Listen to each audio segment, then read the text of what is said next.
Hi guys, ako pala si Charlie. Ngayong video naman guys, tuturuan ko kayo kung paano ba mag-download at mag-install ng WinRAR sa ating mga PC. Napakadali lang nito i-download at i-install guys. Pero bago ang lahat, kung hindi ka pa nakapag-subscribe sa channel ko, mag-subscribe ka na. Paki-like na rin ang video na to guys. Yun lang guys, simulan natin. Tara!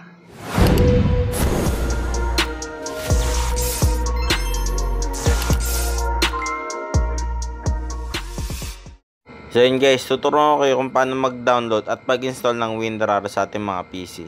Balikan to pala ang makikita natin kapag walang WinRAR ang PC natin. Hindi kayo makakapag-extract ng files kapag wala kayong WinRAR. Ang first step na gagawin natin guys ay mag-open muna tayo ng Google Chrome. Then i-type natin WinRAR download. Then i-click nyo tong win-rar.com.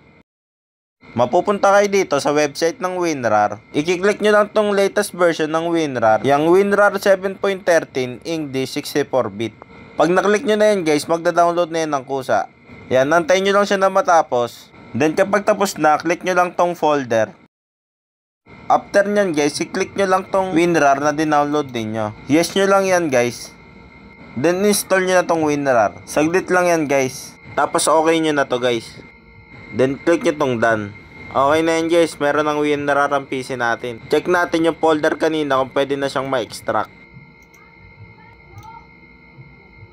Yun guys, na-extract na natin. Ibig sabihin gumagana ang WinRAR na dinownload natin. Yun lang guys, sana may itutunan kayo sa video ngayon.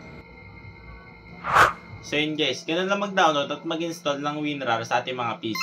Kung may katanungan kayo guys, ay mag-comment na lang kayo sa ibaba at sasagutin ko ang lahat ng yan. Sana ay may natutunan kayo sa video ngayon. And kung nagustuhan nyo itong video na ito, pakilike na lang ng video na to. And pakisubscribe na rin ang channel ko guys, para pasiganahan pa ako gumawa ng mga itong content. Yun lang guys, hanggang sa muli. Bye!